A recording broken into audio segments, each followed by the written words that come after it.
அனைவருக்கும் வணக்கம். சற்று முன் வெளியான முக்கிய அறிவிப்பின்படி மக்களே உஷாராக இருங்கள், மீண்டும் கனமழை எச்சரிக்கை. வளிமண்டல கீழடுக்கு சுழற்சி காரணமாக தமிழகத்தில் இன்று முதல் செப்டம்பர் 25ஆம் தேதி வரை பரவலாக கனமழை பெய்யக்கூடும் என சென்னை வானிலை மையம் தற்போது புதிய எச்சரிக்கை அறிவிப்பை வெளியிட்டுள்ளது. இதில் குறிப்பாக எந்தெந்த தேதிகளில் எந்தெந்த மாவட்டங்களில் கனமழை பெய்யக்கூடும் என்பதை பற்றி தான் வீடியோல பார்க்கிறோம். வீடியோவை கடைசி வரைக்கும் முழுமையாக பாருங்க. வீடியோக்குள்ள போறதுக்கு முன்னாடி இந்த வீடியோக்கு ஒரு லைக் பட்டனை பிரஸ் பண்ணிக்கோங்க. இப்பதான் அந்த சேனலுக்கு ஃபர்ஸ்ட் டைம் இருக்குன்னா சப்ஸ்கிரைப் பட்டனை பிரஸ் பண்ணிக்கோங்க. வாங்க வீடியோக்குள்ள போகலாம். தென்னிந்திய பகுதிகளின் மேல் ஒரு வளிமண்டல கீழடுக்கு சுழற்சி நிலவுகிறது.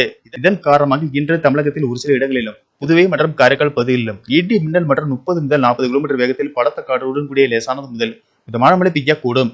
திருப்பத்தூர், வேலூர், ராணிப்பேட்டை, திருவள்ளூர், காஞ்சிபுரம் மற்றும் திருவண்ணாமலை மாவட்டங்களில் ஒரு இடங்களில் கனமழை பெய்ய வாய்ப்புள்ளது.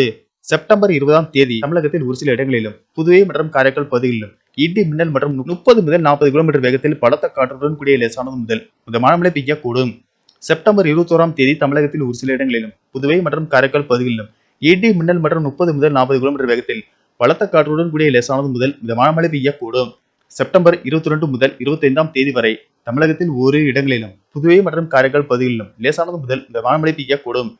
சென்னையை பொறுத்தவரை வானம் ஓரளவு மேகமூட்டத்துடன் காணப்படும். நகரின் ஒரு சில பகுதிகளில் இடி மின்னலுடன் கூடிய லேசானது முதல் மிதமான மழை பெய்ய வாய்ப்புள்ளது.